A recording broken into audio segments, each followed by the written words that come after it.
অনেক দিন আগের কথা। তখন ট্রেনে খুব যাতায়াত ছিল, আমাদের এই বাই রোডে কোনো ব্যবস্থা ছিল না। আমি আমার স্টেশনে গেলাম, সেখান থেকে আমি নরসিংদী যাব। তো একটা বড় আম গাছ ছিল, আম গাছের নিচে একটা মুচি বসা থাকতো সবসময়, আরও 5-7 মুচি ছিল। তো এই আম গাছটার নিচে এটা খুব ঝোপালো ছিল, ছায়া থাকতো খুব বেশি। একটা মুচি এখানে বসতো, বিচ্ছিন্নভাবে আরো কয়েকজনও ছিল, কিন্তু ওই মুচিটার কাছে সবসময় মানুষ লাইন ধরে থাকতো।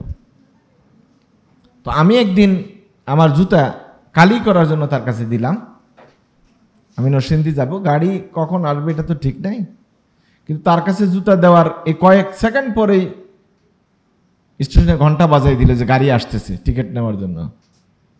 তা আমি বললাম যে ভাই, হের হাতে আর একটা জুতা আছে, সেটা পরিষ্কার করতেছে, আপনি আমার জুতাটা একটু তাড়াতাড়ি দেন, আমার তো গাড়ি চলে আসতেছে, আমি টিকিট নিয়ে চলে যেতে হবে।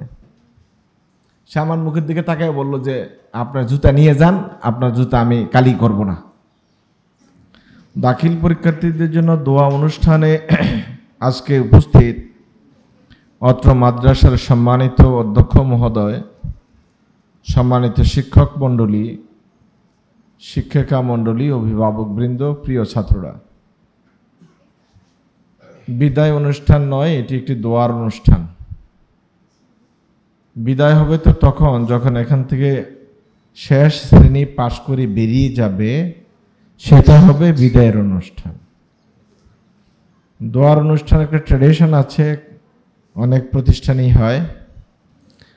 আমার প্রতিষ্ঠানে দোয়ার অনুষ্ঠান হয় না, করা যায় না, ছাত্র এত বেশি যে এগুলোকে এক জায়গায় এক রুমে অ্যাকোমোডেশন করা যায় না। যেটা আমাদের অডিটোরিয়াম আছে ওখানেও জায়গা দেওয়া যায় না।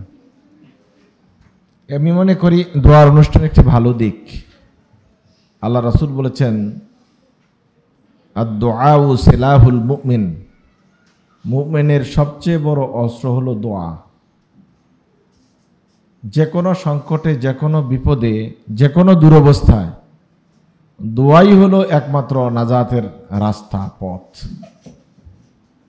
এজন্য নবী করিম সাল্লাল্লাহু আলাইহি ওয়াসাল্লাম বদরের যুদ্ধে এই কঠিন সংকটময় মুহূর্তে রাসূল সাল্লাল্লাহু আলাইহি ওয়াসাল্লাম বারবার দোয়া চাচ্ছিলেন আল্লাহ তাআলার কাছে, আবেগ দিয়ে, মন থেকে বারবার দোয়া চাচ্ছিলেন যেন আল্লাহ তাবারক তাআলা মুসলমানদেরকে বিজয় দান করেন।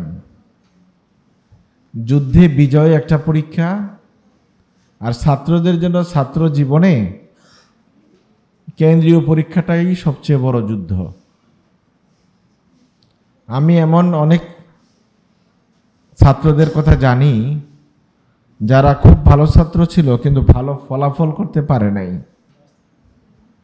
ভালো ফলাফল করাটাও একটা ভাগ্যের বিষয়। এমনি এমনি পরীক্ষা দিলে ভালো ফলাফল হয়ে যাবে, বিষয়টা এরকম নয়। আমাকে একজন গার্ডিয়ান বলছিলেন, তার সবগুলো বাচ্চা যখন পরীক্ষা শুরু হতো এর 2-3 দিন আগে এদের জ্বর উঠতো, টোটাল পরীক্ষার সময়ে তাদের জ্বর থাকতো। এই একটা বাচ্চাও সে সময়ের ফার্স্ট ডিভিশন পায় নাই, অথচ এরা সবাই ক্লাসে সেরা ছাত্র ছিল। এটা একটা দুর্ভাগ্য। নানা কারণেই তুমি খারাপ ফলাফল করতে পারো। তোমার হয়তো যা পড়া ছিল সেগুলো থেকে খুব একটা কমন পড়ে নাই, আবার যে 5-7টা পড়ছে তার পুরা কমন পড়ে গেছে। এজন্য ব্যক্তিগতভাবে আমি শুধু ফলাফল দিয়ে কাউকে মূল্যায়ন করি না, বরং আমি মনে করি যে জানে সেই ভালো। তবুও প্রচলিত পদ্ধতির কারণে যে কোনো বিশ্ববিদ্যালয় সংস্থা বা কর্তৃপক্ষের কাছে তোমাকে উপস্থাপন করার জন্য তোমার ফলাফলটা একটা বড় ফ্যাক্ট। এ কারণে ফলাফলকেও অবমূল্যায়ন করার, গুরুত্ব না দেওয়ার কোনো সুযোগ নাই। আরবিতে একটি প্রবাদ রয়েছে, ইনদাল ইমতিহান ইউকরামুর রাজুলু আও ইউহান। পরীক্ষার সময় মানুষ হয়তো সম্মানিত হয় অথবা অপদস্থ হয়। আমার 2 বছরের পড়াশোনা, এটার ব্যারোমিটার হলো আমার পরীক্ষা।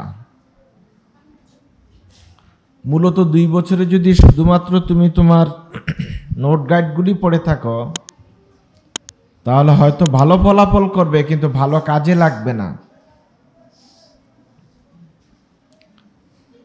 মেয়েরা পিছনে কথা না বললে ভালো হয়। হ্যাঁ, একবারে সাউন্ডলেস হইতে হবে। আমি আর 10 মিনিট হয়তো থাকবো, আওয়াজ করা যাবে না।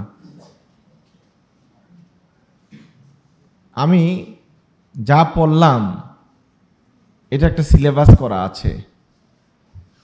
এখন 2024 সালের পরীক্ষা, তাহলে এটার প্রশ্ন আসবে 2022 সালের, তাই না? তো তোমরা তো বেছে বেছে শুধু 22 সালের প্রশ্নগুলো পড়েছ। 23 সালে যেগুলো আসার কথা, এটা বইয়ে চ্যাপ্টার আছে, ওই অংশটা খুলেও নাই, পড়াও নাই। তার মানে হলো তোমরা হয়তো একটি বইয়ের 3 ভাগের 1 ভাগ পড়েছ, বাকি অংশটুকু ধরোই নাই। এই ধরনের পড়া দিয়ে সার্টিফিকেট দিয়ে কোনো কাজে আসবে না। এই বিষয়টি খুব ভালোভাবে গভীরভাবে মাথায় নিতে হবে। আমি এমন অনেক ছাত্রের কথা জানি যাদের ইন্টারমিডিয়েটে অথবা আলিম শ্রেণীতে A+ ছিল না, কিন্তু তারা মেডিকেলে চান্স পেয়েছে। যাদের ডাবল A+ ছিল, গোল্ডেন টোল্ডেন কি যেন বলে, এগুলো ছিল, কিন্তু এগুলো কোনো কাজে লাগে নাই, টিকে নাই। তার মানে মেডিকেলে যে প্রশ্নটা হয়েছে এটা পুরো বই থেকে, টেক্সট বই থেকে। আর A+ পেয়েছে তো 5টা 7টা প্রশ্ন পড়ে, কিন্তু মেডিকেলে প্রশ্ন করার সময় তো তারা আর ওটা দেখে নাই কমন আনকমন, তারা তো বই দেখেছে। সুতরাং যারা এভাবে পড়েছ তাদের হয়তো ভালো সার্টিফিকেট হবে, কাজে লাগার সম্ভাবনা 0.00।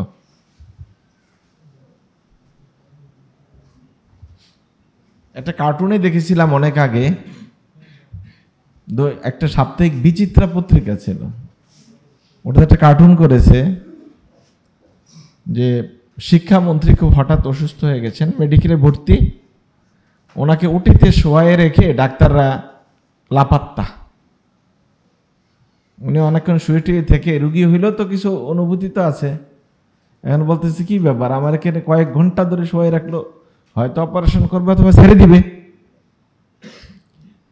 ঘাড় ফিরে দেখেন যে পাশে 5-7 জন ডাক্তার বই খুলে পড়তেছে।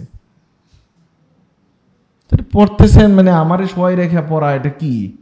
বললো যে স্যার, আমরা তো পুরা সিলেবাস পড়ে ডাক্তার হই নাই, কমন আনকমন পড়ে ডাক্তার হয়েছি। এখন আপনার যে রোগ, এটা আনকমনের মধ্যে পড়ছে। আনকমন জায়গার যে অপারেশন, এটা তো সাধারণ মানুষ হলে কাইটে সিরে একটা কিছু করে দিতাম।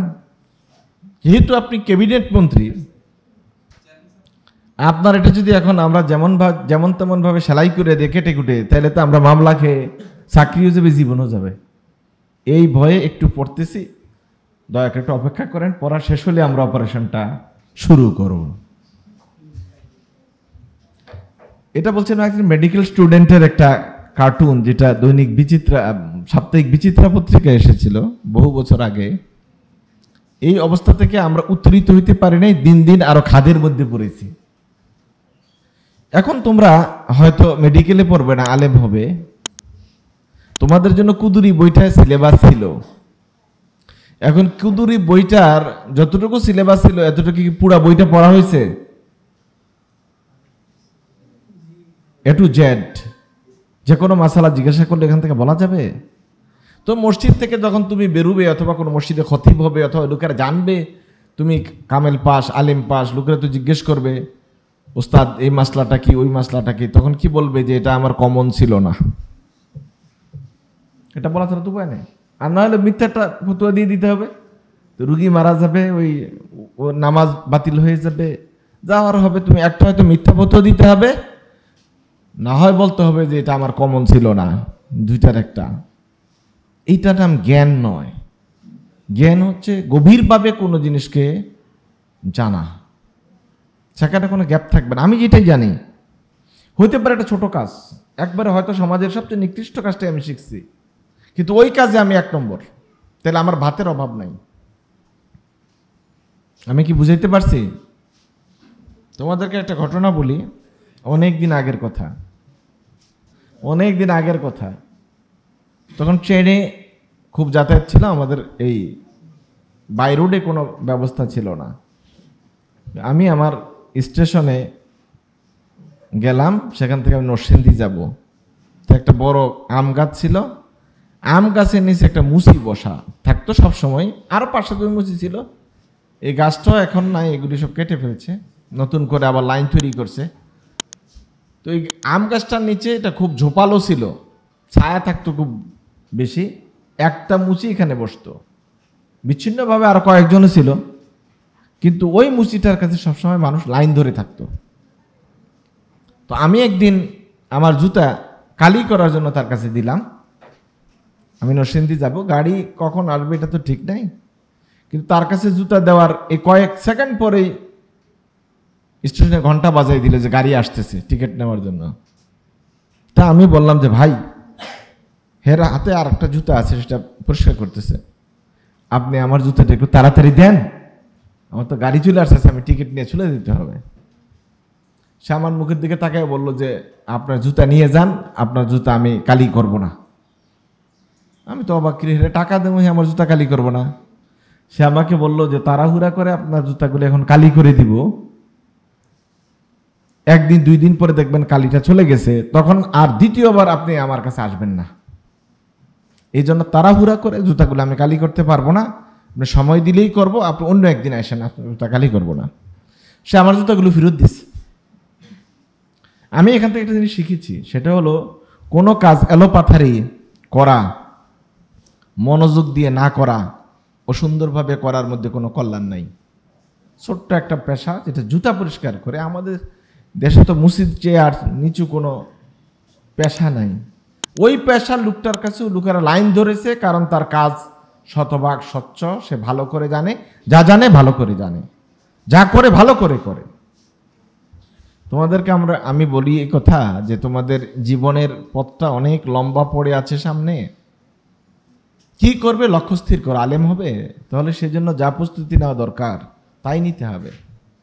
তো ইঞ্জিনিয়ার হবে, সেজন্য যা প্রস্তুতি নেওয়ার এখনই নিতে হবে। ডাক্তার হবে, প্রস্তুতি এখনই নিতে হবে। সেটার জন্য যা দরকার সেটা হলো টপ টু বটম পুরো বইগুলো যা সিলেবাসে আছে, কোনটা পড়তে হবে কোনটা পরীক্ষা আসবে না, এগুলো বাছাই করা যাবে না।